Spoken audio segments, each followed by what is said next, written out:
आज हवामान खूपच म्हणजे विचित्र आहे. सकाळी ऊन होतं आणि आता अचानक इतके ढग आले आहेत की पाऊस पडेल असं वाटतंय. वेल्डिंगच्या जगात आपलं स्वागत आहे. कधीकधी असं होतं की वेल्डिंगचा आर्क आपलं ऐकतच नाही, अगदी हट्टीपणा करतो. तर आज आपण याच अनियंत्रित आर्कला कसं नियंत्रणात आणायचं हे अगदी सोप्या भाषेत समजून घेणार आहोत. चला तर मग पाहूया आपला आजचा प्रवास. आधी आपण या अनियंत्रित आर्कला ओळखू, मग त्याच्या मागची अदृश्य चुंबकीय शक्ती समजून घेऊ. त्यानंतर त्याचे परिणाम काय होतात ते बघू आणि मग त्याला काबूत कसं आणायचं हे शिकू. म्हणजे प्रॉब्लेमपासून थेट प्रिसिजनपर्यंत. चला तर सुरू करूया आणि ओळख करून घेऊया वेल्डरच्या एका कॉमन शत्रूची. तो अनियंत्रित आर्क, जो एका क्षणात चांगल्या वेल्डची अक्षरशः वाट लावू शकतो. खरं सांगा, झालाय ना असा अनुभव की वेल्डिंगचा आर्क अगदी स्वतःच्याच मनाप्रमाणे वागतोय? आपल्याला जिथे हवाय तिथे तो जातच नाहीये.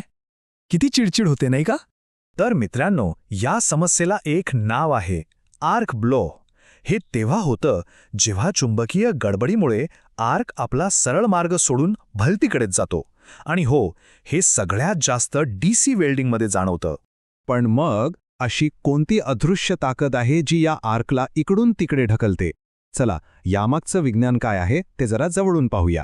तर बघा, सगळ्यात पहिली गोष्ट, जेव्हा इलेक्ट्रोडमधून करंट वाहतो तेव्हा त्याच्याभोवती एक चुंबकीय क्षेत्र म्हणजे मॅग्नेटिक फील्ड तयार होतं. आपण त्याला F1 म्हणूया. आणि त्याच वेळेस आपण ज्या वर्कपीसवर काम करतोय त्यातूनही करंट जातो. त्यामुळे तिथेही एक दुसरं चुंबकीय क्षेत्र तयार होतं, म्हणजे F2. आता आपल्याकडे दोन चुंबकीय क्षेत्र आहेत. आणि खरी गंमत किंवा म्हणा खरी समस्या तेव्हा सुरू होते जेव्हा ही दोन अदृश्य चुंबकीय क्षेत्र एकमेकांना भिडतात. जसं काही दोन न दिसणारे चुंबक एकमेकांना दूर ढकलत आहेत. आणि याचाच परिणाम म्हणजे आपला आर्क भरकटतो.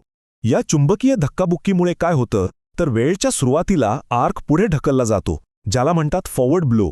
आणि वेल्ड संपत येतो तेव्हा तो मागे खेचला जातो, त्याला म्हणतात बॅकवर्ड ब्लो. दोन्ही परिस्थितीत आपलं काम मात्र बिघडतं. पण हा भरकटलेला आर्क फक्त त्रासदायक नाहीये. या अदृश्य लढाईचे परिणाम आपल्या वेल्डवर खूप स्पष्टपणे दिसतात आणि ते खूप गंभीर असू शकतात. चला बघूया काय काय होतं ते. आर्क ब्लोमुळे फ्युजन आणि पेनिट्रेशन नीट होत नाही. वेल्ड कमकुवत होतात, स्पॅटर खूप उडतो, वेल्ड मेटल कमी जमा होतं. इतकंच काय तर मेटल जमा करणं अवघड होतं आणि वेल्ड दिसायलाही खराब दिसतो. म्हणजे बघा, एका समस्येमुळे किती नुकसान होतं. पण थांबा, घाबरून जाऊ नका. चांगली बातमी ही आहे की ह्या शक्तीला आपण काबूत आणू शकतो. चला तर मग आता त्या उपायांकडे वळूया जे वापरून आपण या आर्कला वटणीवर आणू शकतो. सगळ्यात पहिला आणि सोपा उपाय, जो आपला अर्थ कनेक्शन आहे, तो वेल्ड जॉईंटपासून शक्य तितका लांब लावा. बस.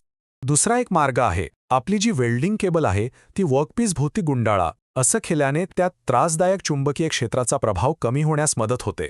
आता हा एक खूप हुशारीचा उपाय आहे. वेल्डच्या सुरुवातीला आणि शेवटी काही तात्पुरत्या प्लेट्स जोडा. यामुळे आर्क ब्लो आपल्या मूळ वर्कपीसवर न होता त्या प्लेट्सवर होईल. आणि याशिवायही अनेक युक्त्या आहेत. वर्कपीसची जागा बदलून बघा, आधीच लावलेल्या टॅक वेल्डच्या दिशेने वेल्डिंग करा, किंवा अगदी सोपं, इलेक्ट्रोडचा अँगल योग्य ठेवून एकदम छोटा आर्क वापरा.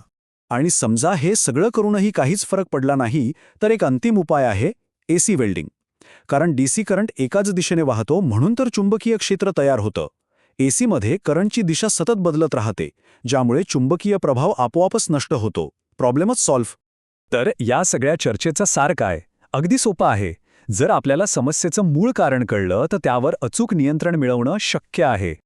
लक्षात घ्या, आर्क ब्लो ही कोणतीही नशिबाची चूक नाहीये. ती एक नैसर्गिक शक्ती आहे जिला एक हुशार वेल्डर नक्कीच समजू शकतो आणि तिच्यावर नियंत्रण मिळवू शकतो. तर आर्क ब्लोला समजून घेणं हे फक्त एक तांत्रिक ज्ञान नाहीये. ही एक कला आहे जी आपल्याला एक सामान्य वेल्डरमधून एका कुशल कारागिराकडे घेऊन जाते. आता जेव्हा ही अदृश्य शक्ती आपल्या नियंत्रणात असेल तेव्हा या अचूकतेने आपण काय काय नवीन निर्माण करू शकतो याचा विचार करा.